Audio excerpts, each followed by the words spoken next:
What's going on, guys? I'm Mike Pouncey, former center for the Miami Dolphins. I'm here with Coach Fred and my brother Marquise Pouncey, former center for the Pittsburgh Steelers. Let you guys know that Twin P is official liquor, the Common Man Podcast. Bottoms up, Twin P, best. Gotta drink some more.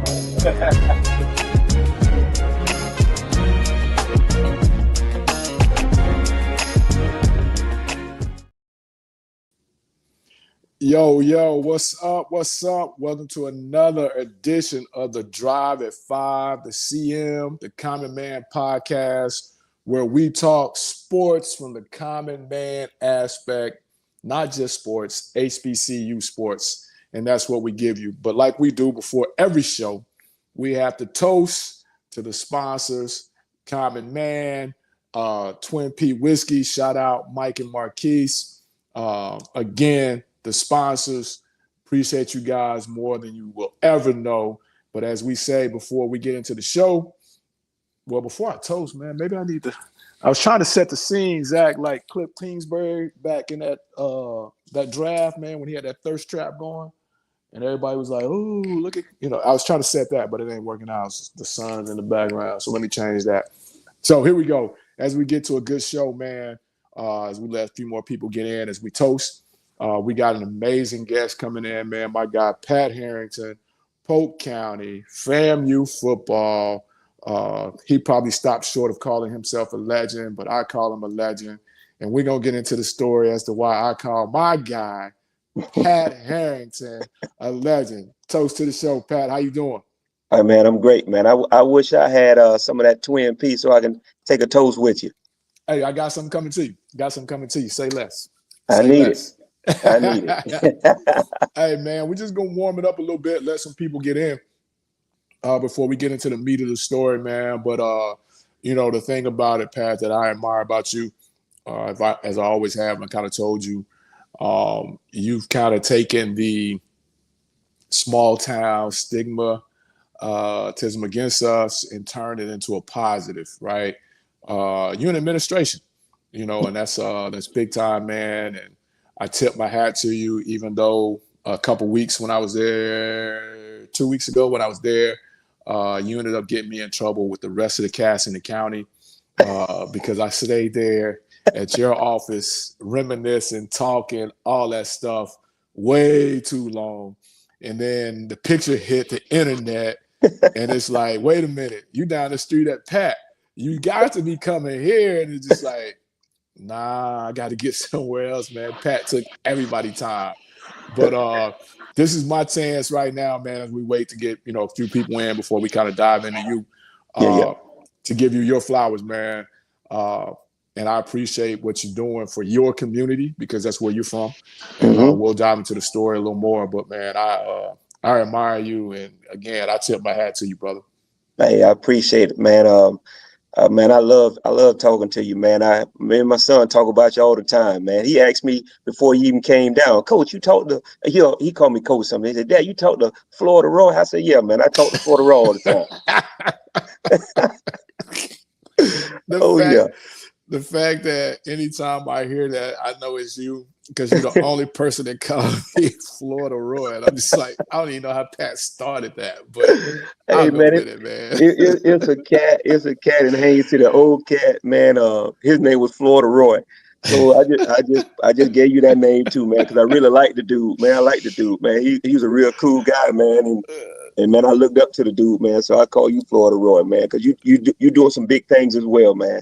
You was grinding and you working your way up, man, and that's awesome, man. For a young black brother to do, man, I love it. I appreciate it, Pat. And like I said, anytime I hear Florida Roy, I know it's either you or somebody that has talked to you. And I'm just like, man, that goddamn Pat is off the chain, man. But again, man, I want to thank you for coming on. Not gonna keep you too long because I know you got a lot of stuff to do. But as we jump into the story. And we're leading somewhere. As we tell everybody about the podcast, man, this is about HBCU football. This is about health and wellness, even though my doctors have kind of backed up. This is a busy time for them, but I got a doctor coming on next week, podiatrist. And this is where we kind of give information to the HBCU community, and we try to keep everybody up to date with what we got going on, right? So health. Pat, before you start two-a-days, before you start camp, I'm gonna need you to go to the doctor. You're an assistant principal at a high school, so I know you. A, I know you got insurance. B, you got a wife. C, I know you got kids. So Pat, I'm gonna need you to go get a checkup, and it's not gonna cost you nothing. You got a lot of money. You got a lot of money, so I need you to go get a checkup. A healthy you is what they call it in Mississippi. So I'm gonna need you to go do that, Pat.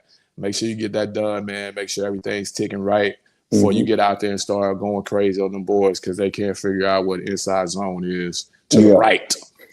So with that being said, man, as we dive into it, let's talk about the story of Pat Harrington and how I came to know Pat Harrington.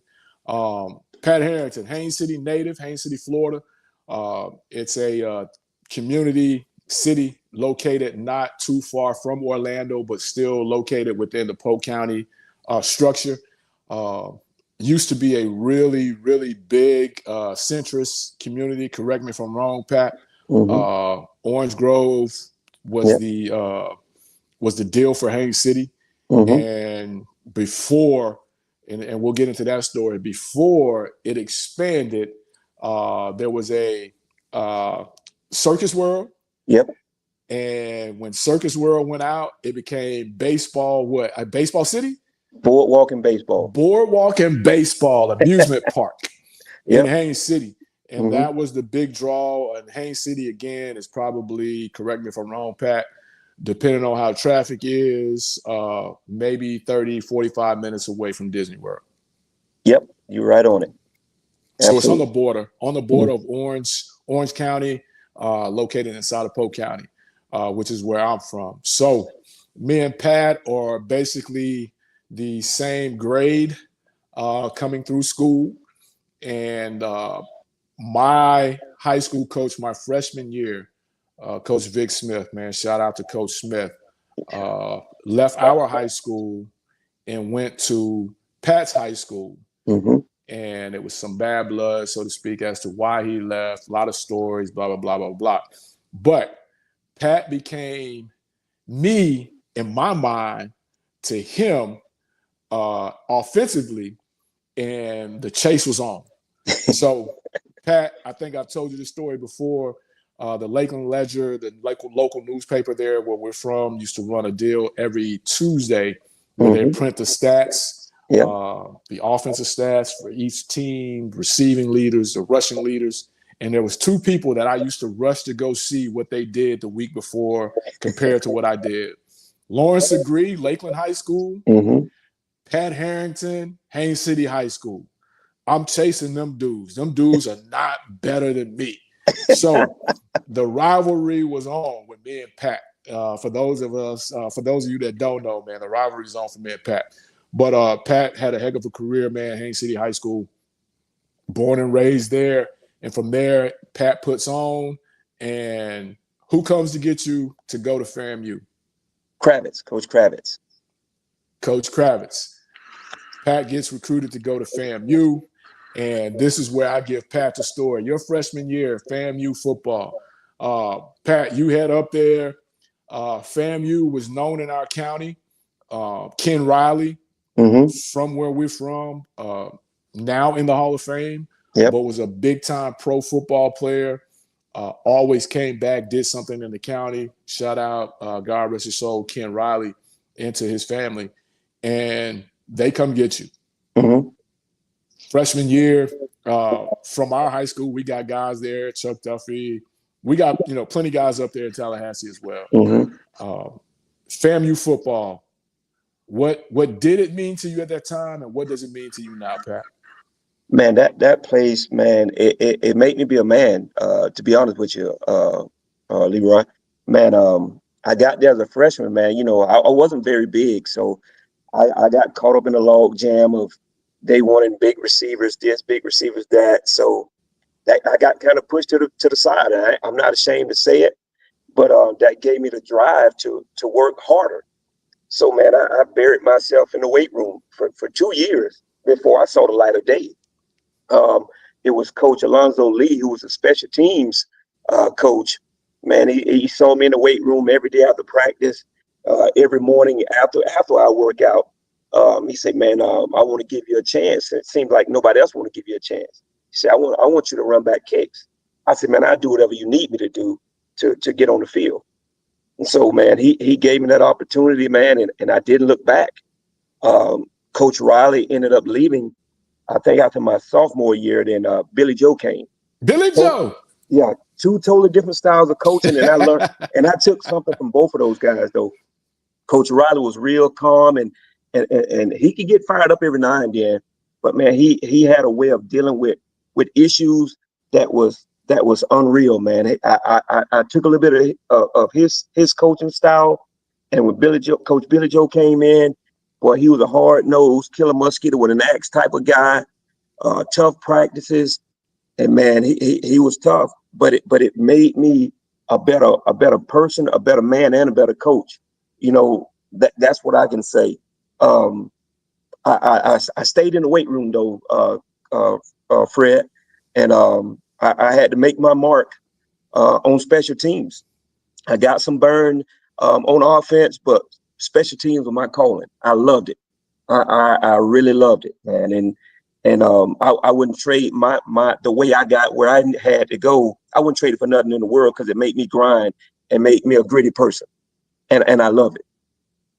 So I'm going to ask you to back up freshman year, and for the people that don't know Coach Riley, give us some insight to Coach Riley as a coach, as a person, man. Give us some insight to him. Man, you know that they throw the term around a player's coach. They throw that around a lot. Leroy, man, and Coach Riley was a phenomenal coach, phenomenal dad. I mean, it just showed, because Lil Ken was on the team with us too.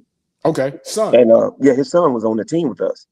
And the way he coached his son, it wasn't like daddy ball, but he held him accountable as well. So I kind of took some of that too, because I ended up coaching my boys. But Coach Riley was probably one of the funniest guys I ever been around. Man, they would when we had our 7 o'clock meetings before Coach Riley came in, he always wore some cowboy boots to the meet. So the guys would start beating on the lockers, making a beating sound. So a little beat.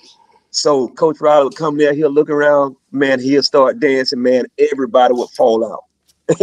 Everybody would fall out, man, because you come in there, start dancing to the beat, and everybody know how to get him going. And man, but that was part of the reason why we played so well for him. And then, on the coaching side of it, man, he knew his stuff. He knew that DB stuff, man. He would get out there and do the drills. I mean, he was hands-on. He was hands-on, man. And he was a great guy, man. Everybody still, talk about, Coach Riley. And, when he passed, it was a lot of guys came to his funeral, man. It hurt us, man, because he taught us more about life than football. He was that type of guy. Right. And that's big. And that's kind of the sector as to why a lot of people, a lot of families gravitated toward FAMU. And I'll give my story, and then you can kind of tell me if my story is a one of one, or if you've heard this story, right? Mm-hmm. So when Coach Vic left, trying to get on recruiting wise, again, I wasn't Pat Harrington, I wasn't Lawrence Agree, but I was pretty good. You know what I mean? And to be honest, Pat, you got to remember now, back when we came through, it was a 1.9 and a something like maybe, the bare minimum 18. Mm-hmm. No, it was like a 15 ACT, maybe an 800 SAT. You remember that, Pat, right? Yeah. So I'm fighting tooth and nail to get that. Part of my family is BCC. Part of my family is FAM. And then, Blade, Florida State. And, he's kind of in the background. He's helping me, but he's not really helping me, whatever. But his name carries weight across the gate from fam, right? Yeah. So I'm trying to figure out how I'm going to do this. And then, of course, we had a success in basketball. You know about the program at my high school in basketball. So I'm thinking I'm going to be a 2-sport star. I'm going to be AI on the basketball court. And then I'm going to be Gary Clark from the Fun Bunch and the Redskins on the football field. But, you know, that's hard to do. So turn that stuff in to both universities, FAM, FSU. Fast forward, FAM's never heard of me. They don't have anything I've sent to them. And I have to go up there to, FSU at the time. So I'm like, cool, I'll go both. And it was just like, okay, well, just fill this back out. If you filled it out once, you can fill it out again. I don't know what Mr. Hunter, my guidance counselors, put down there, Pat. I don't know any of that information. So, long story short, to hear that information got lost at FAM, Pat, have you ever heard that, Pat? Hey, man. Hey. And we talking about the 90s. Yeah, man. Man, I tell you, man, I can remember those stories, man. I mean, losing stuff, lines alone. I mean, man, that's not a one-time story. That's a lot, man. Pat, and it didn't matter if you was an athlete or not. They didn't care who you were. Get your butt in that line. It didn't matter, and the lines were wrapped around the corner. It did not matter. They lose your stuff. They're gonna make you fill out the same papers. Oh yeah. Son, who told you to come up here to the front? Yeah. Oh yeah. Yes, ma'am. Okay, yes, ma'am. I'm going on back. Oh so, yeah. Coach Riley, man, into your sophomore year, he leaves you, and then you guys get Coach Billy Joe. Yeah. Man, that first team meeting, man, if you can remember, man. Tell us about that first team meeting. Hey, man, I can remember that meeting like it was yesterday, man. We go to our position room meetings, and his brother name was Jimmy Joe. Yeah. Jimmy Joe was the receiver coach. So the first words out of his mouth, we want big receivers. We want you to be 6'1", 6'2" or better. If you ain't 6'1" or 6'2", I don't know what you're gonna do. And he made it rhyme. Hey, with me being 5'8", I'm like, bro. With me being like 5'8", I'm like, man, I don't know what I'm gonna do. Let me figure this out now. I said, bro, let me figure this out. Hey, man, all I know how to do, man, was put my head down and work. So I'm in practice trying to be seen. I'm cooking guys, but when they came in, they were just set on their metrics of what they wanted. So, man, I just started going to the weight room, man. I'm like, bro, I got to figure something out. Weight room was my safe place. I go in there and work out. Like I said, then Coach Lee ended up started coming in the weight room like, bro, you in here a lot. Like, man, I got nothing else to do. I said, I don't know what I'm going to do, man. They told me they wanted some big receivers. So that's when he gave me an opportunity, to get on that kickoff return team. And that's where I lived for a while, man, until they started seeing that, small guys can play a little bit too in the slot. hey, and you represented for us, ain't no doubt. Man. So that first team meeting, you get that. What was your offense tab as? It was the Gulf Coast offense. The Gulf Coast. They started that the year after we graduated. Okay. So y'all were no name. We were no name at the time. We were no name. They were still trying to figure everything out. So when that Gulf Coast came around, you look at the receivers then, Coach. They hardly had anybody 6'2", 6'3". Right. Everybody 5'10", 5'9". They were cooking people, man. Our first year, man, we ended up winning the MEAC with the no name. So you won the MEAC? Yeah, we won the MEAC. Your junior year, you win the MEAC. Yep. And back then, Pat, once you won the MEAC, it was pretty much sit and wait, right, to see if you guys got an invite. During your time there, did you ever get an invite to the 1AA FCS? No, playoffs? It was during that time the Classic fell on that first weekend. So we had to go to the Heritage Bowl. Okay. We played Southern in the Heritage Bowl. I think it was Southern in the Heritage Bowl. Okay. Yeah. Because the Florida Classic wouldn't allow you guys to go Yes. because of the date. Yep. Oh man. Yeah.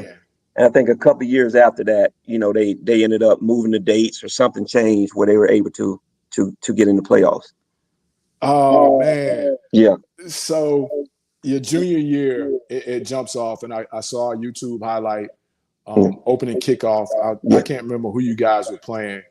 Was that the first kickoff with that coaching staff, or was that a later deal? No, that was a later deal. That was that might have been versus Howard.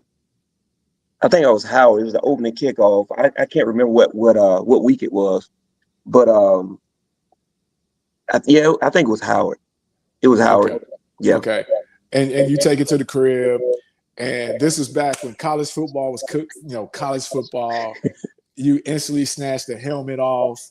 We kicking it. We balling, right? Oh yeah. You know what I mean? And then you get to the sideline. You're greeted by a coach. What said when coach greeted you then? Because coaching back then was different now. Yeah. They used to talk to us different. Yeah. It was actually Coach Jimmy Joe, the guy who said, he wanted the 6'2" guys. Man, he just congratulated me and said, "Man, I knew you can do it." So I thought about that. Like after the game, I'm like, I can do it. Why ain't out there on the field? But hey, I was just happy to be a part of that squad, man. And he congratulated me, man. I ended up seeing him in the elevator after the game, and he was like, "Man, that kickoff return, really helped us, and it lifted us to that victory." So we're staying right here at junior year. You're getting to learn the new coaching staff, Pat. Mm-hmm. And FAMU's FAMU now. Yeah. I spent time on the other side of town, at FSU, trying to work out some academic issues and get eligible, which never happened. Yada yada yada. Mm. But Tallahassee is a different place. Yes. If without incriminating yourself, Pat. Yes, sir. If you can explain to the people that will listen to this and the people that are listening to this right now, how close are FAM and Florida State to each other? First question. Man, it's not even a mile. It's right over the tracks. We were staying in Paddyfoot. Paddyfoot is one of the dorms. I don't think it's there anymore, but Florida State is right across the tracks from FAM. I mean, it's so close. Right across, right? Yeah. As we continue on, man, Pat, I brought in a FAMU historian, a guy that I just, not too long ago met, who's been really good to me, and he is that green and orange that y'all bleed, right? He's a little ahead of you, but I brought him to add just a little bit of flavor to the conversation, right? Because I want to take my boy Pat Harrington back to the days of the set, right? And that's kind of where I'm going with this, Pat. Not even a mile walking distance between the two campuses, right? And yet in the summers, we on the fields together, right? Yep. 101, 707, we're on the fields together competing. In your mind, Mr. Campbell, why has that game never happened between FSU and FAMU? Pat, you go first. Yeah. I have no idea why that game never happened. I mean, during our time, man, we had some pretty good guys. I don't know if the talent was equal, but we had some guys that can bowl. We had Earl Holmes on that team, Kwame Vidal. We had Robert Wilson. We had some good guys. Terry Mickens was on one of those teams, man. We had some good guys, man. That would have shut the whole city down, that game there, man. Mr. Campbell, why do you think that game? Because y'all have played Miami. Yeah. Yeah, but see, listen, Pat, hey, man, I remember when you played, I'm a little bit ahead of you. I was a little bit more with Deion's era on the Florida State side. I came in 88, so a little bit ahead of you. But I'm going to tell you, Pat might remember. Well, it probably was right when he came in, or right, yeah, maybe because I'm listening when you say you came in. We actually used to play them in basketball. It used to be called the Capital Classic. And DeLon Turner knocked out Doug Edwards from Miami. Doug, yes, Edwards. sir. Now, and I'm talking about this was Charlie Ward team, Bobby Sura, Doug Edwards, Sam Cassell. Yeah, all these guys on this team, they would play it over there at the Tallahassee Civic Center, which was technically the Civic Center was supposed to be for Tallahassee, but Florida State was their home floor. Right, they called it a neutral game, but it wasn't a neutral game. Right. And them boys got the wild, and I mean, but it was that was like, nah, we ain't doing nothing. And and let me tell you something. And Pat knows this. Pat, you from Florida? Are you from Florida? Yeah, he's from Florida. Okay, so you're gonna understand it. These guys played a lot of these cats in high school. So there was no intimidation factor that they was over there. They was like, man, I beat your ass in the 5A championship. I'm just over here paying you for whatever reason. And I'm not talking about a negative reason, maybe because I want to be here to get the opportunity. You know what I'm saying? So man, that oh no, during that time, and the thing about it was you had more people from Miami that were from FAMU. So it was more of a community thing with the FAMU Miami thing than Florida State. And like I said, during that time, Pat, remember this, man. You would come in on Tennessee Street when you come from out of town. Ooh, Tennessee. And all you would see is FSU stuff, right? Yes, sir. So you gotta go to the other side. Got to go to the other side. You didn't even know FAMU. So the level of just disrespect, the way the city was, and it's still to me a little bit like it's a little bit better. But Tennessee, no doubt. Tennessee. It was major disrespect. So for a football team who was some rough riding cats, you just knew nothing good was going to come out of it. You know what I mean? It was nothing good going to come out of it. Because it would have been like the basketball team because it was too much pride. Yeah, and like I say, and honestly, and Coach Bound said this, he utilized FAMU to recruit because one of his selling points was, well, you know, you don't need to go to Miami, you go to Florida. Your friends and your girlfriends over there at FAMU. So you can see them at the practice. I mean, he said this I'm not making this up. So that to me, for who and what we were, and again, you gotta understand something. We were the school that won the first national championship in the whole state. So why you keep bringing that up? We always gonna bring that up. I don't understand why you bring that up. Pat and that crew with Billy Joe, that was Pat guy. You know, winning playoff games and should have won another national championship. Our quarterback had got hurt against Youngstown State. I don't know, Pat. I don't know if you were on that team. I wasn't on that team. I was gone. That was after you, right? That was right. Yeah, it was after me. Exactly. Yeah. So it just was it was nothing, and nobody wanted it. You know what I mean? Nobody wanted it because it's just too much animosity and nothing good. It's kind of the same reason why Ole Miss and Jack State don't play. You know what I mean? That nothing good would come out of that. So again, man, hey, if you're in here, man, make sure you like the stream, share it, tell a friend to come on in because we got FAMU in here. We got 2 Rattlers, Polk County, GA. All that, man. Tell them to come on in. We talking real live stuff, right? So, to both of you, do you think this day and age, because we play Ole Miss, Alcorn State, we play Ole Miss, we play Mississippi State this year, we play Ole Miss the next year. Do you think in our lifetime, FAMU FSU game will ever happen in Tallahassee? Never. I don't think so either. I'm with you. I don't think so. Because I don't think anybody wants that game, honestly. But y'all play Miami. Yeah, but what I'm trying to tell you, the Miami thing, first of all, it's not in the city. Okay. You know, we got a large fan base. It's a recruiting thing. And I'm telling you something, the Miami thing is more of a level. And we beat Miami. Don't get it twisted, too. So those are things that's a long-standing tradition of us playing Miami. You know what I mean? It's not like that's something new. We played Miami back in the and beat with Jim Kelly, okay? So you got to understand the level of talent that we had. And like I said, and Pat knows this, if we hadn't, again, I'm having palpitation when we try to move up to D1. If we would have stayed and Coach Joe had to stay there, we probably would have ran off 5-6 national championships. Oh, yeah. Okay, that gives me the segue. Go ahead, Pat. I was going to say that dude was a genius, man, offensively, man. He was, man.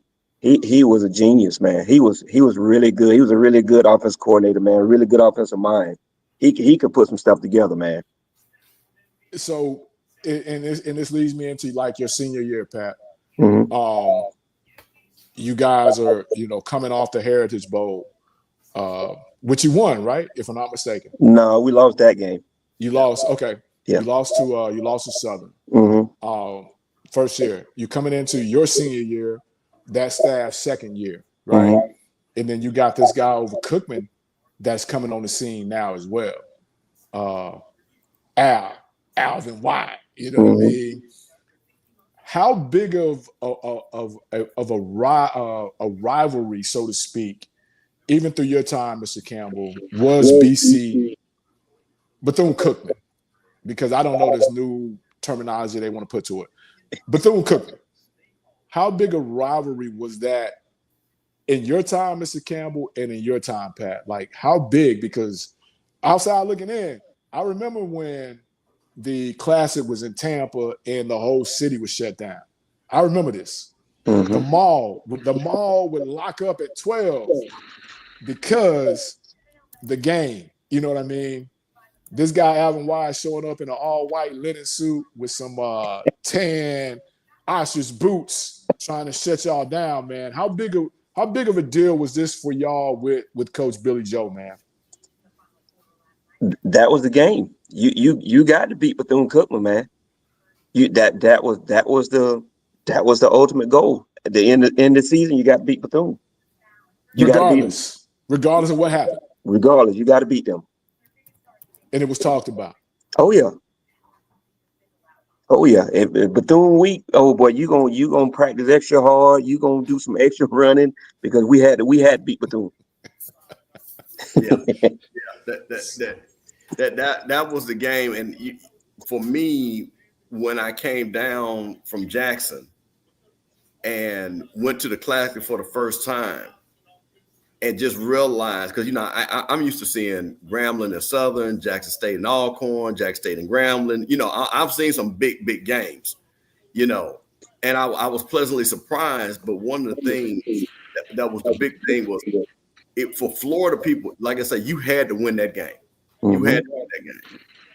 And the crazy thing, when they moved it to Orlando, I think we're only up like a couple of games. I think the game, because they went on like a 9-game winning streak when they moved the game. So it actually tightened up because I think we had beaten Bethune so many times. I think we were up 30, 40 games until they just ran this 9-10 games off. I think it's like 55-24 overall. Pat, did you lose to them? To Bethune? Yeah. I don't think I did. I have to go back and look. I can't remember. Now, you were there with my guy, George Terrell, right? Yep. Big T, Lake Gibson. It was a stronghold for fam in Polk County, where we're from. Mr. Campbell was a big deal. And then you kind of get into your deal, Pat, your senior year. And I've heard the stories from my guy, Chuck Duffy. And I don't know if you can kind of speak to this, but, Coach wasn't just about the X and O's, right? Like, Coach would really dig into y'all if y'all was slipping on the academic side of it. Oh, yo, man, boy, man, not just that, man. He was with us on our nutrition too, man. Way back then, though, man. If you didn't show up for breakfast, you had to go with Coach Highsmith that next morning. He didn't play about your nutrition, your health. He was on all that, man. He was the man. And we had to go to tutoring. We had to do all that stuff. Go to study hall at night after our meetings. He was on us about all that stuff, man. He was on it. He wasn't just as wild as the legend has it. Like, you know what I mean? Y'all practice at what time? Man, we would go at like 2:30, 3 o'clock. And the first hour of practice was what? Man, what we did we had 25 minutes worth of hundreds. So we had three fields. Each position had a corner of the field. We ran 25 minutes worth of hundreds before every practice. Then after practice. That, To start practice. Then after that, we had circuits. So nobody was going to be in better shape than we were. Nobody, because he ran us. And then we get into football stuff. So legend has it, and you can correct me if I'm wrong, and Mr. Campbell, after I finish, you can jump in with anything you got for Pat. Legend has it, if he was ever called after hours about Pat Harrington, anybody else having an issue in a dorm, at a party, it was nothing for those lights to come on over there at that stadium, and we finna get it. Listen, I wasn't one of them. I tell you that. I carried the line. It wasn't me. I know that the enforcer was Coach Highsmith. Coach Highsmith. Coach Highsmith, Alonzo Highsmith. He was the enforcer, man. He was gonna be the guy to take you through there. So at any point, if somebody called him within the city with a problem from FAMU football player, the lights would come on and you would have to be over there in a certain amount of time and meet Coach Highsmith or whoever, and we're finna rectify that problem right now. Absolutely. But you know, though, and Pat, correct me if I'm wrong. I'm gonna say that at Florida State, you never heard about FAMU guys with guns, that. You never, man. I'm gonna be honest with you. Our guys were never in the police blotters. Our guys were never caught out there. And again, I no disrespect to Florida State and Florida, but you know, you would hear them guys getting caught with guns and all types of stuff and things like that. You never heard about FAMU football players and things like that. Those guys, I give those guys credit. They came in and now here's the thing. Now, those some tough bulls. Now, they'll fight. Now, you tried them out there, and it usually was cats that was like, nobody that knew FAMU football players, but like, you know, sometimes the locals might come up there and, you know, them guys go to the moon and they were like, listen, now they check them. But even then, it wasn't like the police was going to come. It was more like, hey, you don't want this right here. I'm going to give you this 1-2 piece, and then we're going to get up out of here because you don't want none of this. But now I got to say that, like the Packer top man, our football players, man, those guys were class dudes, man. They never got in trouble. And I'm not saying that because it's just a fact. You can go, as they say, Google it. You never saw us, like I said, with guns or free shoes university, you know what I'm saying? Hey now. Crab legs and all that, bro. Hey now. We ain't do that. Hey now. Pat, man, going into your senior year, expectations are high. And, you know, you guys with a second-year coach at the program, man, what is the buzz around the Hill? Because people don't know. That's what it's called. Hey, money on the Hill, baby. Money on the Hill. Money on the Hill. What's the buzz on the Hill, man, going into your senior year after having the breakthrough, so to speak, with this new staff in your junior year? Hey, man, you got to build off that success. You know, everybody expect greatness. And that's what Coach Joe and his staff was preaching. You know, we got to be better than we were last year. I mean, that's every coach's deal. You know, when you're successful, you want to replicate that success and even take it a step further. And we worked that way. You know, that's what it was. Everybody expected to be better than we were the previous year. And with that, and I think at that point, if I'm not mistaken, I did my research, Pat, going into your senior year, there were some new buildings popping up. Did y'all change living quarters at that point? Is that when y'all kind of changed dorms? No, that was after you? Yeah, that was after me. That was way after me. We, you know, we each year we stayed in different parts of the campus. We was at Paddyfoot one time. We was at Young. We was at Gibbs. You know, we just moved around like that. There was no new buildings when I was there. So Mr. Campbell brought up something, man, that if you know anything about Tallahassee, on a Friday or Saturday night, both campuses were going to meet up on the same soil. And that soil was called the Moon. Pat, without incriminating yourself, man, speak to the Moon experience. In the second semester, you're not in season. In the second semester, let's go after spring break. Speak to your experience at the Moon. Hey, man, the coolest thing about the Moon was we could turn on the TV and we could see what was popping at the Moon before we even roll out there. So they had the Moon channel. So we would turn on the TV and like, man, the moon jumping tonight. Let's go to the Moon. So we would go to the Moon, man, and it was all that, man. It was everything. Florida, everybody was there. Both campuses. Both campuses, man. It was wall to wall, man. Wall to wall. And your experience at the Moon, Mr. Campbell, because the Moon been there now. Yeah, man. If you want to talk about it. No, well, it's crazy. And I don't know if you know Vaughn Wilson, Pat. Mm-hmm. But he was at that time called DJ. Vaughn's a big alumni, played football for FAMU. I mean, if you see Vaughn now, he is the pillar of FAMU. But he was the DJ over there at the Moon. And he used to DJ on Thursday nights. That's when we would go, that Thursday night. And we would see a lot of guys. And it was funny.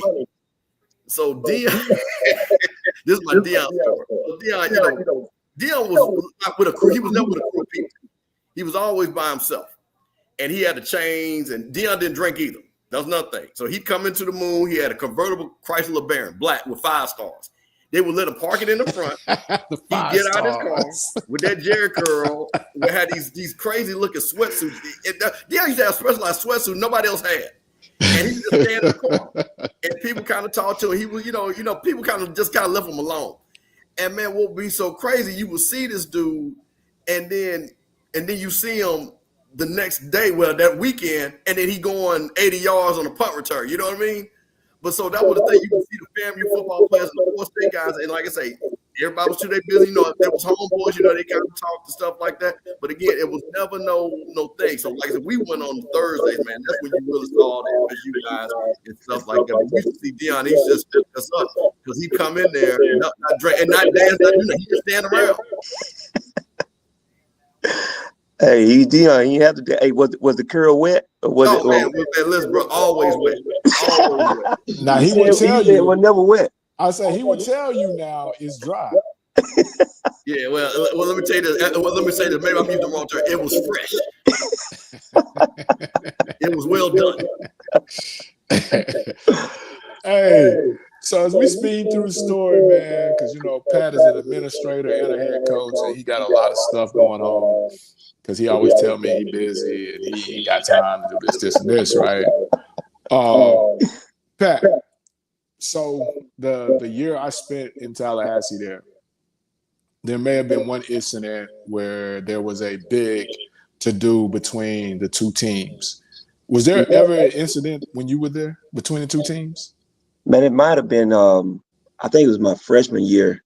Something happened where our guys ended up over at Burt Reynolds.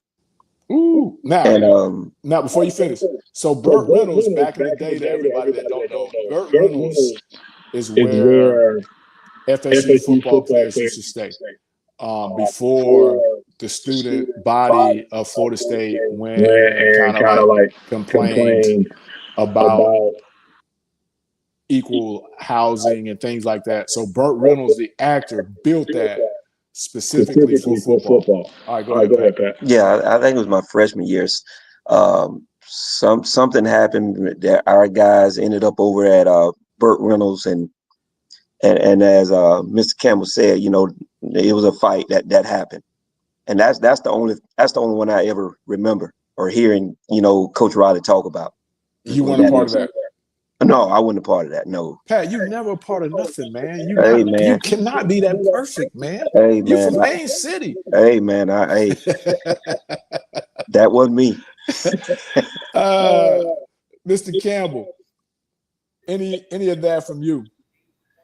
Man, like I said, we never. I won't be honest with you, man. Florida State would have parties. They might have something over the stateroom. Now, I would tell you, Florida State, they had some of the coldest looking girls. That was, and we always said. Is that true, Pat? Nah, most of you can't say yay or nay. I get it. No doubt. Yeah, but we always used to say they only recruit those girls over there so to keep the football player. But man, we used to kind of state ourselves. But one thing, like I said, man, and I had Coach Buckley on, on our show and everything, man. People, it wasn't. During that time and stuff like that, people, it was like a mutual respect. Y'all do y'all thing. And that's when you got to understand something. This is when that crew that actually built Florida State, you know what I mean? Yeah. So when Pat got there, they was that second wave right after Charlie Ward and all them, you know what I'm saying? Because I was with that on that first wave that put the foundation, like with Highsmith and them down in Miami. And then, you know, so it was kind of like they were coming up, you know, their head wasn't all the way big. Like then after that, then it was like Florida State and, you know, we win a national championship. Because at that time, they hadn't won a national championship. They're getting their ass whooped by Miami every year.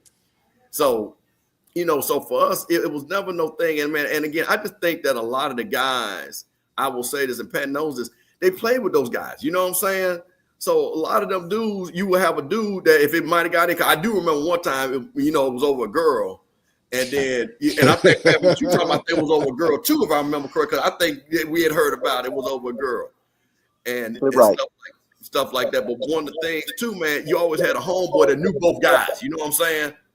And kind of just like, hey man, let's talk this out. So man, and I say that with a lot of pride, man. Them brothers, man, on both sides, you know, they held themselves accordingly, man. Again, you know, and no disrespect to Florida and stuff like that. But you know, when you hear the stuff that with Coach Meyer and just like what they was getting arrested and doing all that, man, it just never phantom that. Because like you say, Coach Joe and Coach Riley, they weren't gonna play that, man. You know, that was and Pat, because Pat, you say you from Haines City.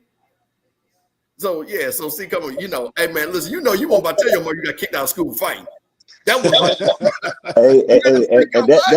that answers your question right there, Leroy. Why you say I ain't never did nothing? That's exactly right there.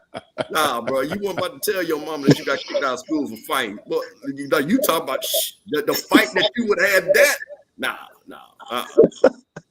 Hey, so Pat, man, we fast forward. We in your senior year. Expectations are high. You guys end up falling a little short of the playoffs, but we already talked about that because of the Classic.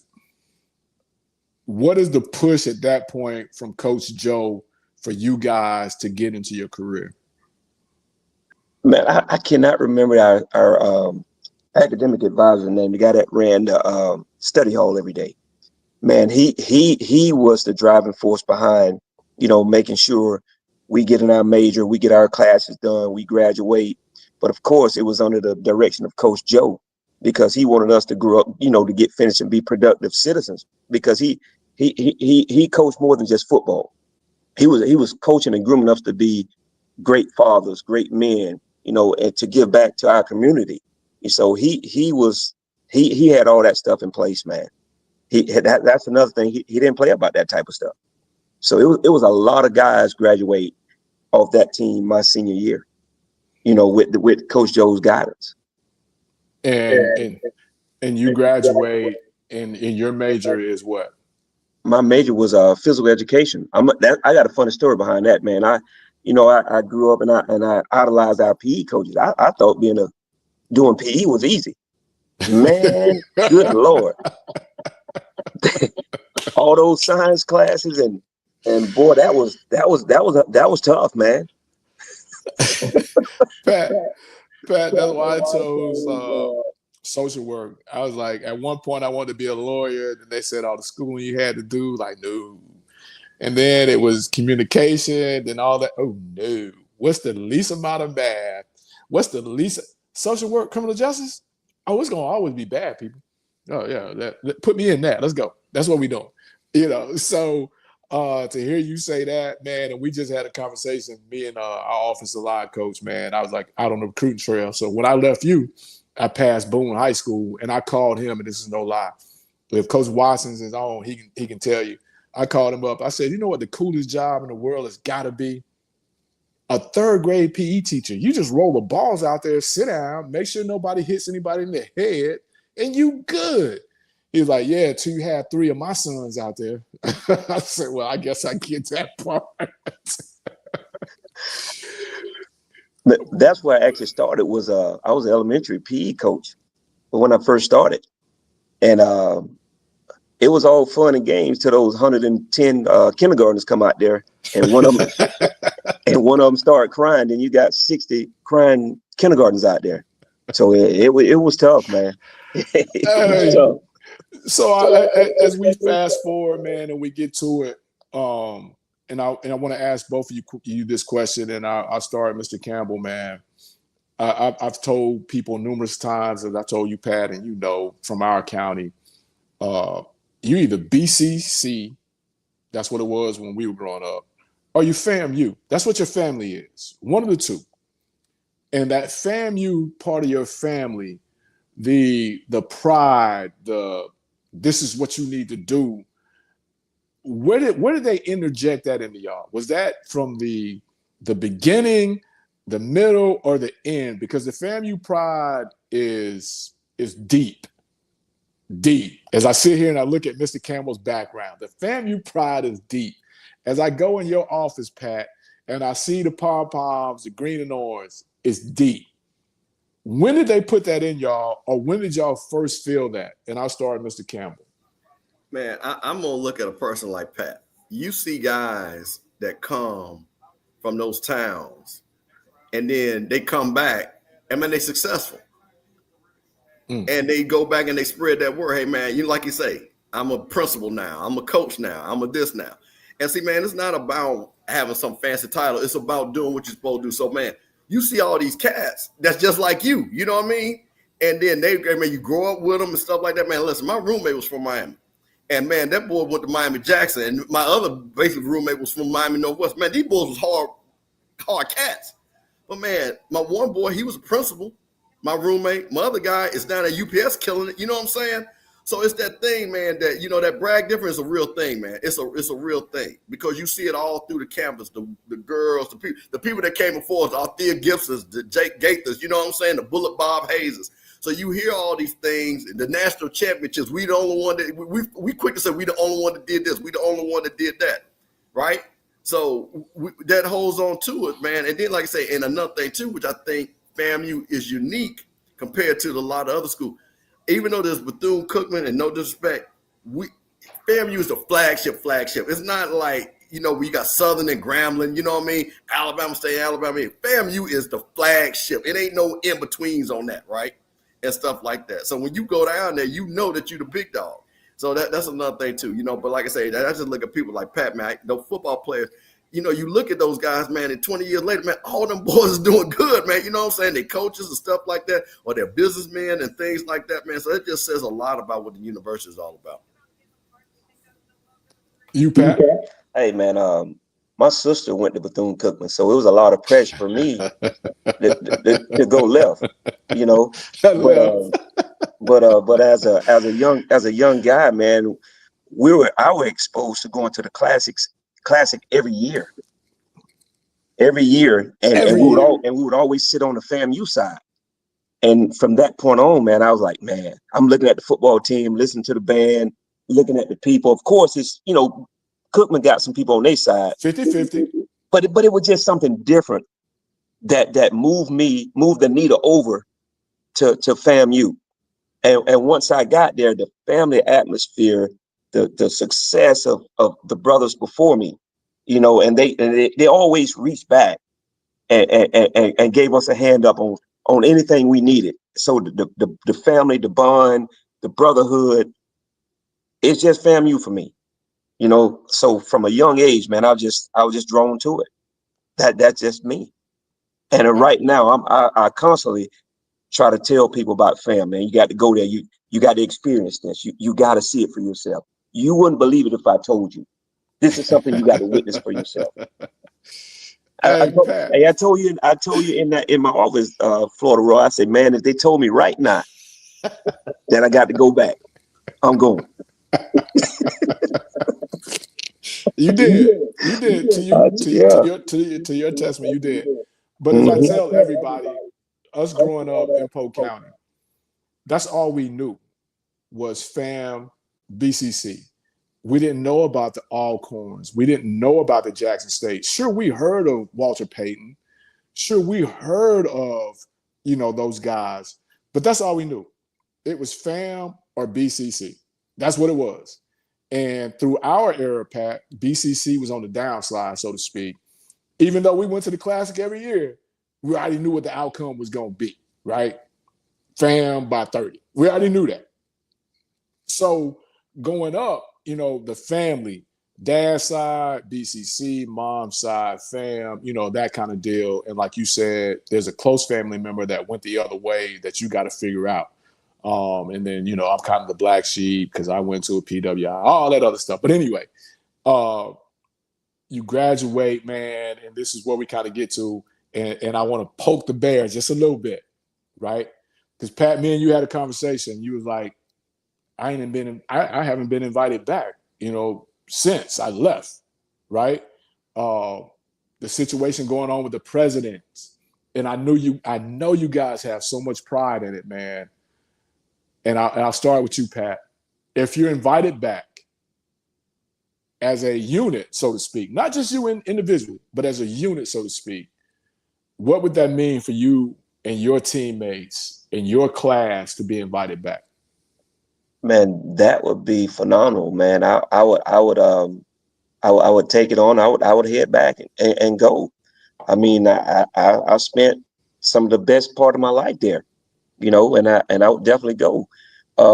The president situation, man, like I said, it's so much going on. I haven't even had time to digest what was going on, with spring football practice and all this stuff going on. I hadn't really delved into it a bunch. So I got to listen to probably Mr. Campbell probably know way more than I do about it. So we'll get into the professional life. Yeah. But just, from what you have heard and what you've gotten, third party or whatever, I'm going to invite you back as a friend, close friend, a county friend. I'm going to invite you back to homecoming on Alcorn State sideline. What up? What now? What you gonna do now, Pat? You come? What's up? Listen, now I got a son at Citadel. Now, if those dates align, I get it. If their dates are aligned, I'll be there. One stipulation now, Coach. One stipulation, Pat. Okay. You cannot come with that green and orange stuff on now. That's gonna be tough, Florida Roy. I'm just saying. I'm your county boy. Me and you like that, Pat. I got you. Homecoming. I'm inviting you back personally, man. Come on back, see it. Be a part of it. I got you. I want you, Mr. Campbell, now. Well, it's funny that Pat said that. We actually had a football player on Coach's Corner. And Pat, I'm gonna say this. I have a direct line to our AD. And one of the things that I'm going to tell her this message loud and clear, because you might not know, we got an outstanding AD right now. Angela, and I'm talking about she is 100. And I think one of the things that I've heard just recently is that we need to bring that connection back with our football players. And I think while I don't think homecoming would be good because you know how it's just wild, I think we should have a game just set aside for football alumni where we honor those either division champions, national champions, playoff winning teams, and they all come back. And then we do that during the halftime where they have their own time. Because, homecoming, you can't do that. It's too much going on. But I am definitely, because I've heard, this is the second time I've heard that, and she's new. But I think that part of it, because I'll just tell you this as somebody that's self in the Pat, I know because you love football and I'm a big supporter. You guys know who the players are in the state of Florida. So it will behoove us to get you guys back in the fold so you can speak well of your university and say, hey, I got a guy down here that's running a 4.3 that people are overlooking. That would be a great rally. So now you come back to homecoming. I'll make sure I get your number and we get you on the right side because you don't come back to Alcorn. You come back to I'll make sure yeah, man. Man, I would love to do that, man. I wish we can get some some recruiters down, man, because I haven't seen a recruiter in years. Excuse me? In years. Yeah. Excuse me? Years. Pat, I was just in your office. Not you, Leroy. I'm talking about some fans. I ain't talking about them. I'm talking about me.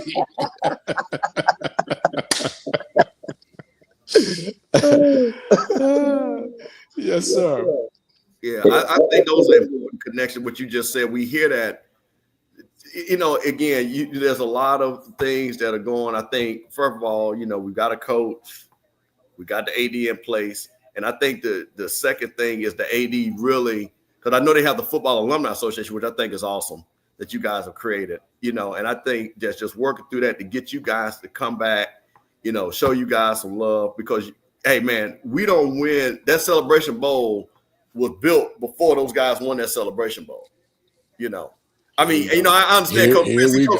Alcorn goes to celebration. We go. Here we go. There's a difference. Here we go. Here we go. Pat, you don't know this. All them people talk about this, but you can sit back and say we won playoff games. We don't lose them. You see what I'm saying? See, the Swag ain't never won a playoff game. They don't know what that means. You know what I'm saying? Here we go.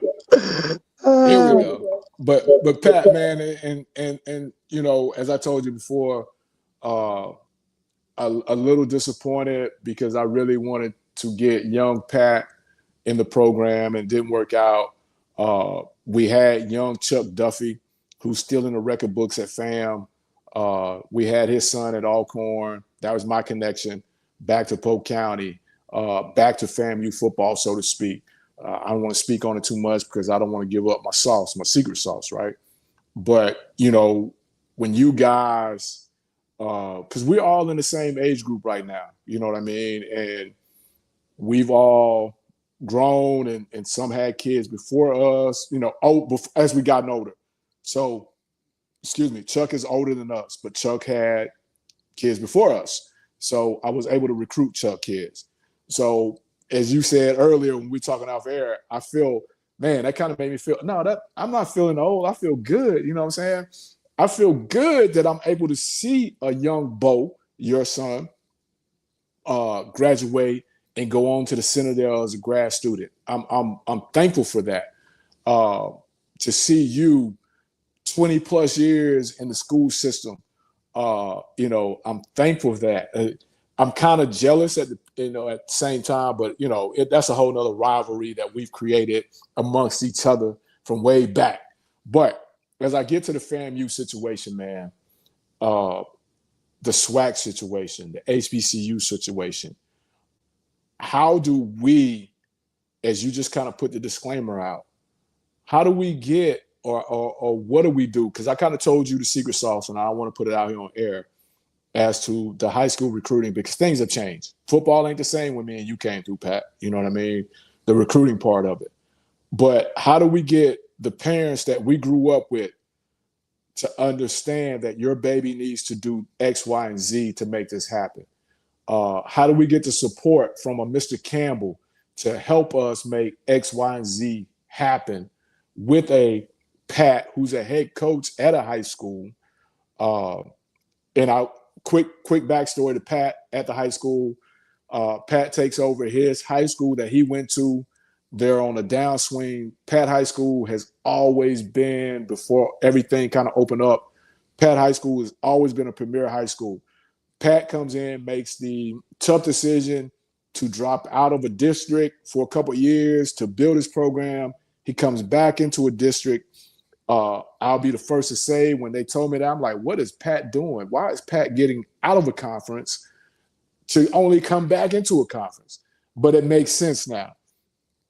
How do we, as a community, because if you're not an ESPN 300 high school kid, it's tough. How do we get the parents to understand that, hey, you've got to do this, this, and this from the academic side to get your baby in a position? Because it ain't no longer Coach Pat. Coach Pat ain't getting kids out, so we gonna transfer and go to this high school. That ain't it. That has nothing to do with it. Because you can go to X high school from Coach Pat, and if you don't have your academic stuff lined up, it ain't gonna matter. How do we help you? How does Mr. Campbell help former FAMU alums that are now high school coaches? How do they help you guys push the narrative to get this straightened out? Man, I think using an outlet like we're doing right now. You know, I know your time is back. I'm just gonna say this is not going to be a FAMU forum, so we're not gonna start that. But for the purposes of the show, go ahead, Pat. My bad. I just want to put that out there. Hey, the outlet that we're doing right now, this format right here would be great. You know, I know your time is valuable. Just to have a webinar, because a lot of parents really don't know. They don't know how much the recruiting landscape has changed. They just think, oh, my kid played football, he's supposed to get a scholarship, even though he got a 2.0 GPA. And he's 5'3", 130 pounds. He's supposed to be being recruited by Florida. he ain't got an offer by Florida yet, so we're gonna take him to this school over here, and they're gonna be sadly mistaken because they have lack of knowledge, and it don't matter how much I explain this to these parents, they looking at me like they see nobody, because they're not believing it. But you play college football. It don't matter to some of these parents, man. It don't matter. They would need to hear it from an actual college recruiter and college coach for them to halfway believe it. And I'm telling you, Florida Roy, I had this conversation many times. So I mean, these parents don't want to hear it, man.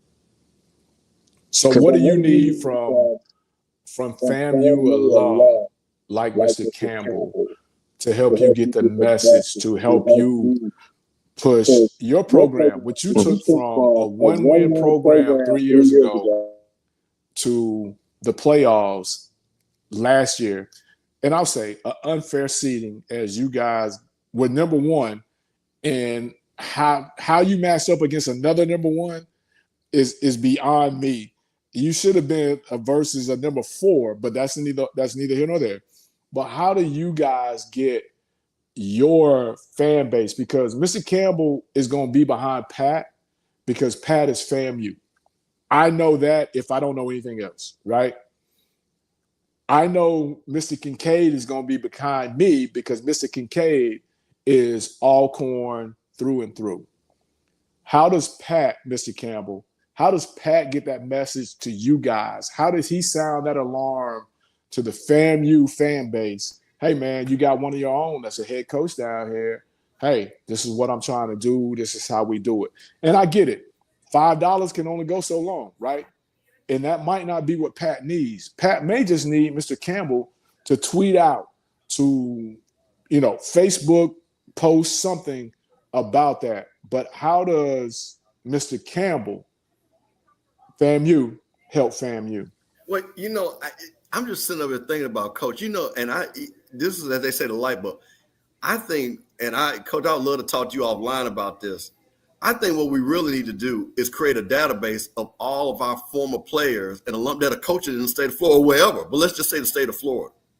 Because if we created that database, and then like you say, where it's direct to the coach, so the coach knows all these guys, because when he's coming through those areas, he didn't even know you were there. Just to say, have a cup of coffee and say, hey, coach, I'm in your area. Let me just see what you got. You know what I mean?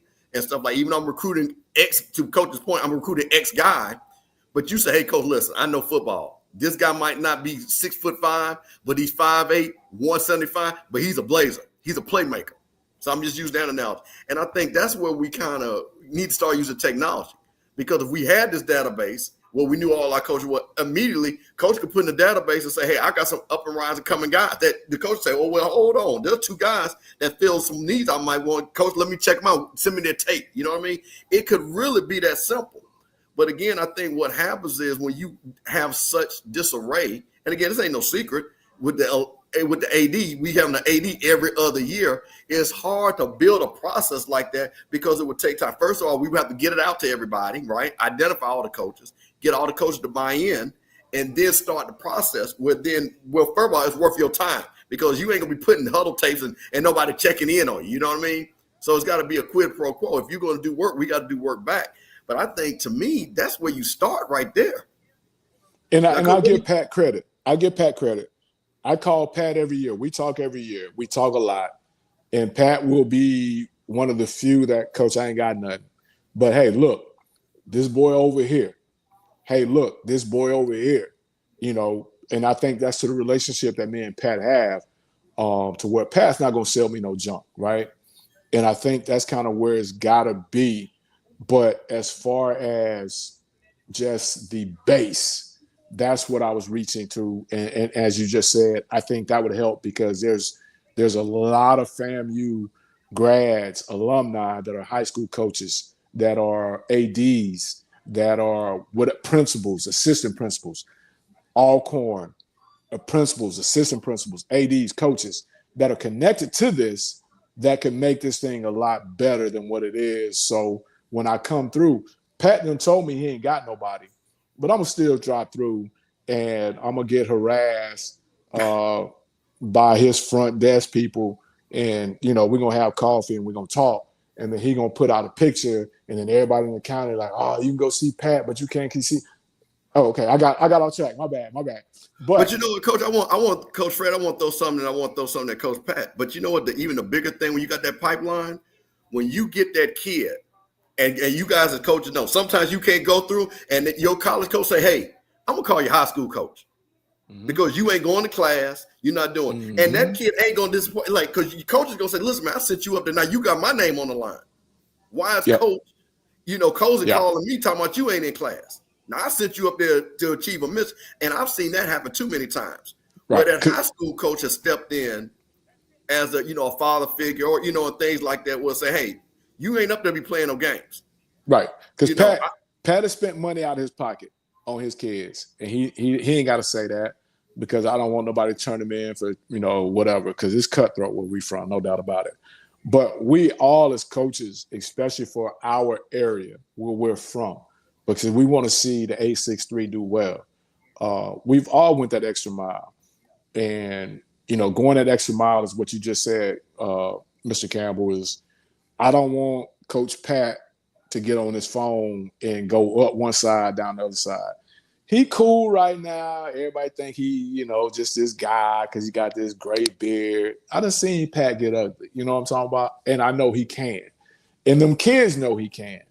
But at the end of the day, we got to find a way to make sure, because college football is ever changing. SEC, I saw a report, whether it's true or not, is breaking away. They're going to do their own thing. So now we talking about Group of 4 and we talking about FCS. Okay, kids, where you fitting in at? Because not everybody's going to be able to go to this luxurious spa. Some of y'all going to have to come down here to the Red Roof, the indoor Motel 6, the La Quinta. Some of y'all gonna have to come down here at the end of the day if this is what you want to do. And I think guys like yourselves is how we push that narrative and continue on. Because at the end of the day, Pat got his degree. Pat is more than well past the retirement in the city, in the county. Pat going into the drop program. Let me stop telling your business, Pat. But I'm just saying, at the end of the day, Pat has done well for himself. At the end of the day, Mr. Campbell has done well for himself. And that's what we want for all of our kids at the end of the day. We're just trying to put you in position. Now, I can lead you to it. Whether you do it or not, that's up to you. But that's what we're trying to do. We're trying to get kids out of Haines City. We're trying to get kids out of Georgia. We're trying to get kids out of Mulberry to have those same experiences that we had times 10. And I don't know, Pat, I don't know, Mr. Campbell. A lot of the kids that I'm recruiting now, I know their parents. We grew up together, so to speak, in the county, Pat. And, my boy is going here, my boy is going there. And then when their boy slides down, I've moved on. Now I'm the bad guy, right? Pat, you're the bad guy. Mr. Campbell is being told how much of a bad guy I am. And that's a narrative we got to get away from. Now, I'm kind of like Pat. That don't bother me because I know what I've done. But how do we combat that is what we need to do. But, Pat, the fact that you gave me no good Tallahassee stories, I get it. We'll talk offline. The fact that Mr. Campbell came in and gave me just this little bland story about the moon, I get it. Y'all protect each other. I get it. But homecoming, Pat, if you want to come, you got my number. I got you. Sideline pass. I ain't even going to make you put on the purple and gold, but you cannot have on that green and orange. Hey, I think I'm going to get with Mr. Campbell on this one. Hey, man. Pat. We gonna make sure we take good care of you. We gonna get that thing together. Ain't no doubt. Like I said, we can. Coach, what you don't want to do is go over there on that sideline and see Coach Fred looking like this. I think that was a meme of Coach Fred. Coach, don't you see how that meme? Coach Pat, ask Coach Fred, you see that meme that they had about him when they lost to Jackson State? And see, we don't want this same. That's the same look he gonna have when they come to Tallahassee.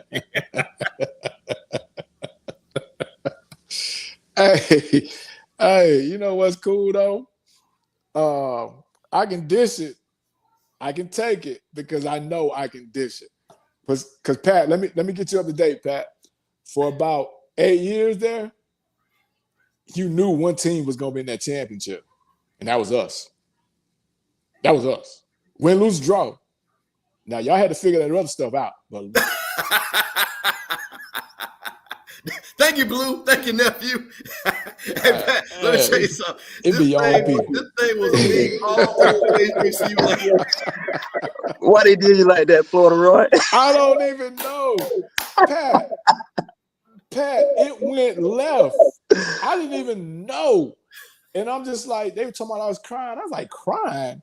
Will y'all please look at the picture? And it went viral, Pat. And I'm just like, you know what? Okay, cool.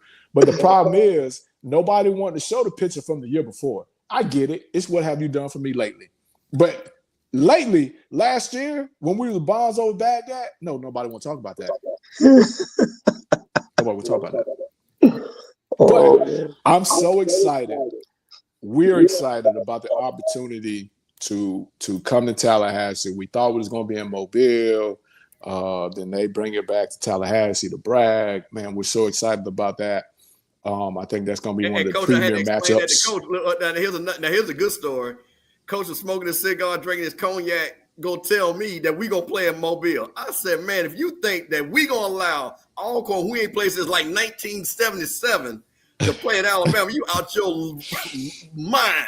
But that's what was said. Y'all were going to take it to the Port City Classic. We were going to meet y'all in Mobile. Listen, man, Pat tell you about we about that money. Man, we ain't about to waste we ain't played Alcorn and think we gonna go to Alabama, man. You crazy. That's what was said. So we know, like, cool, we'll meet y'all in Mobile. Let's do it. Now we got to go to Tallahassee. I'm cool. Cuban sandwiches for the staff. Let's do it. Black beans and rice over yellow rice. Let's do it Florida style. Let's make sure we get all this stuff taken care of. And then the city want to price gouge everything. You know how y'all do. They want to price gouge everything. Now all of a sudden it's $395 a night for a room. Like, what? In Tallahassee? Yeah. $395? Man, y'all out y'all mind. You know, this is what we gonna do. But anyway, Pat, I can't thank you enough. Mr. Campbell, I can't thank you enough. Blue, I don't even know why you put that picture up there, how that happened. I like it. But Pat, man, stage is yours. Man, tell all the FAMU alumni how they can follow you, how they can support you. Anything you want to give to the people of the Green and what do y'all call it? Green and Kelly? What do y'all call it? Orange and Kelly Green? What do y'all call it? You talking about FAMU? Yeah.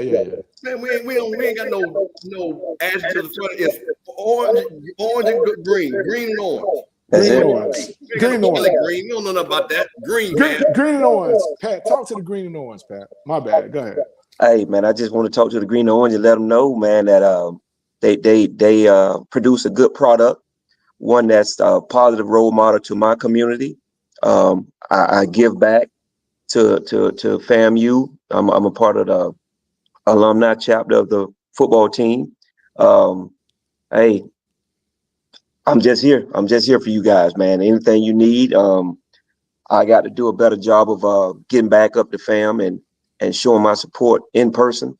That's just it, Florida Roy. And if they want to follow your program, man, how do they follow Haines City High, man? Haines City High football. They could follow me on Twitter at HFBC_Harrington. That's my Twitter page. And on Facebook, Haines City Football. I'm the head coach at Haines City.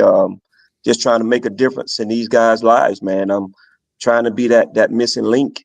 A lot of these kids are missing that male figure in their life. So I'm trying to fill that void, man, and be there for these kids, because these young black boys, they need it. They need guidance. They need to be held accountable. Sometimes they don't like it, but that's what they're gonna need. They need accountability. And there we go. Give it to them one more time, Pat. How they find you? How they find the program? HFBC_Harrington on Twitter, and on Facebook, Haines City Football. There we go, Mr. Campbell. I know you always got a parting word. Let them know. Man, listen, I'm just gonna say this. if you want to know why you should come to FAMU. Whoa. That's it. Whoa. No, hold on. No, listen. Listen. If you want to know why to come to FAMU and what you're going to be, as they said, when you grow up, there's no more living testimony than what that coach right there just said. And that goes for all of our schools. But that's the thing that I'm most proud of. When you see, like I said, coach know where we come from, where everybody comes from. Nobody came in with a silver spoon in their mouth. And to sit back and, and the things like that. But, man, I'm just excited. When you hear that, man, that's when you know the job was done. That's when you know when he went as a freshman to finish up. And then now, 20 years later for us, coach, basically, and to sit back, man. So, I'm just smiling because just what you just said lets me know that FAMU was the greatest decision I ever made. And I'm pretty sure for yours, too. So, man, hey, man, anything, coach, we're going to make sure we get that message out for you. And like I say, Coach Fred, I appreciate you. For having this opportunity, because, man, I'll say this for one last thing. There's nothing more amazing when you get 3 black men that's educated that can tell the truth. And again, I wanted to invite you because of your FAMU roots, Pat's FAMU roots. And, I know they kind of all combine. Me and Pat grew up together. I grew up chasing Pat. Whether it was positive or negative at the time growing up, it was negative because he over there in Raggedy Haynes City. I'm over here in Mulberry. I'm chasing him. They just throwing him the ball because he Pat. That's how he beat me in the stats. You know what I mean? So, but as we came to get older, man, we became closer. And I appreciate our relationship, as I told you, Pat, in your office, man. Any way I can help you, that's what I want to do, except for when it's promoting the orange and Kelly green over the purple and gold. But other than that, any way I can help you, that's what I want to do. Same thing with Mr. Campbell. I appreciate you. As I sent you a text, hey, you want to jump on, add to it, it's FAMU. Hey, I was before Pat, but I love to talk with him. That's what that's what it's about. So again, thank you guys. Pat, staying true. Never went to that Just for Men's. You just let that thing come out like Santa Claus. That's just what it was. You know what I mean? That's my guy. You know what I mean? So I'm just messing with you, Pat. Man, it's all love. But again, HBCU, football, health, tradition, legacy. That's what we're about on this channel. Blue, you grandfathered in, even though I don't know about that picture you just put up. You my guy. You down in this thing as we are talking about FCS football. And Pat, anytime you can come back or want to come back, man, we do this thing every Wednesday. The drive at 5 p.m. Central. You're more than welcome, bro. Come on and let's talk about it. Let's talk about your program. Let's talk about FAMU. I noticed that none of y'all had anything to say about the president. One was like, I don't really know about it. The other one was like, well, that was something different. That's a whole nother show. Listen. Here's the thing. I got a lot to say. Listen, it's all over the internet. There ain't no secret. Now, hey, Pat, listen. I'm one of them people. I'm official head of the street committee. We caused a lot of trouble. Pat, I just had to throw a mess in. Yeah. So no, we got a lot to say, Coach. There ain't no secret. Pat. But coaches like Pat and stuff like that, they take care of the kids, and people in the street committee handle the other stuff. We don't want Pat to be worried about that. No, Pat trying to be political. Pat has heard all about this, no doubt about it. Pat is connected, Mr. Campbell. Oh no, I didn't say he wasn't. I just say coach is coaching. That's all I'm saying. I get it. I didn't say he didn't know. I say coach is coaching. I bring it up in front of 200 people. All of a sudden, I don't really know about none of that, but whatever's good, let's do it. Pat, that ain't what I asked you. Hey, been a lot of fun, man. I thank you guys. Again, if you're on here, what my boy say, Mr. Campbell, you still got my crew tailgate spot at the game of homecoming. You still got I just text KK. He better go ahead and let me know what spot so I can go ahead and lock that thing down. We need a lot of them. Hey, Florida Roy, when can I expect that Twin P? Oh, text me your address. I may be back down for Father's Day weekend or the one after that, but I'm bringing it to you, dog. I got you. Hey, I'm glad you brought that up. So, again, as we are trying to grow the channel, man, like, subscribe. If you subscribe, a new subscriber to the channel, and we're able to track it, we will have autograph bottles for the next 20 subscribers to the channel for Mike and Marquise. Now, Pat, that don't include you because you can get it wherever, you know what I'm saying? You're from the county. We got you coming. But the next 20 subscribers to get us, I think that's what we need to get to 1,000. The next 20, and we track it, we will get you signed bottles from Mike and Marquise Pouncey, 2 former first-round draft picks from the 863 from Polk County, where me and Pat is from. We'll get those signed and out to you guys. Mr. Campbell, I got something special for you because you've been a willing participant. Blue, I know you don't drink and all that, but I've already given you some bottles. I got some other stuff coming for you, even though they're Florida Gators, you're Auburn Tiger. But that's something totally different.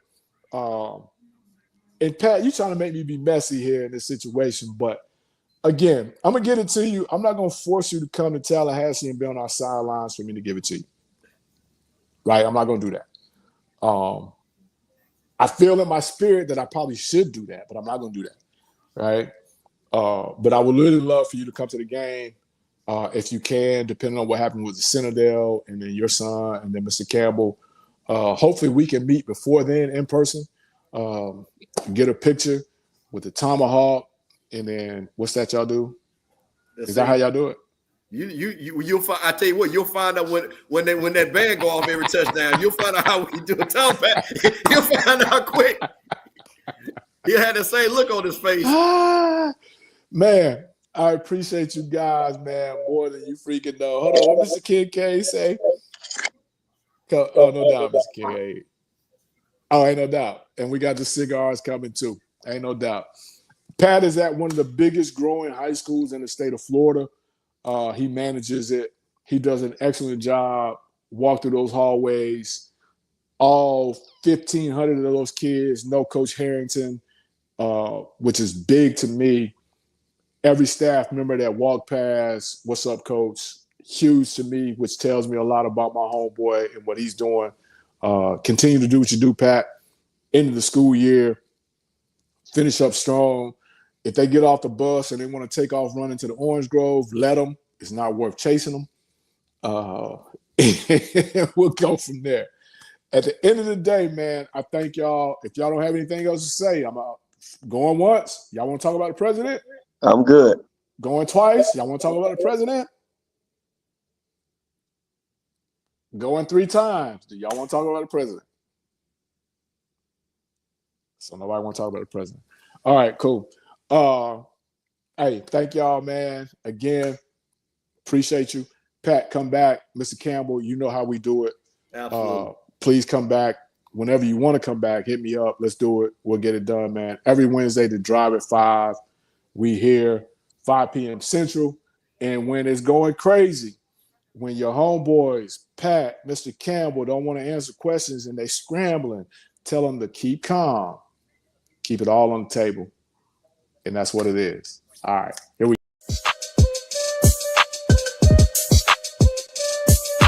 Hey, what's going on, guys? It's Mike Pouncey, former center for the Miami Dolphins. This is my brother Marquise Pouncey, former center for the Pittsburgh Steelers. What's up, everyone? This is our new cigar line. It's called Twin P. It also matches well with our bourbon whiskey. It's called Twin P as well. So if you like to smoke cigars and like to drink whiskey, I advise you get both.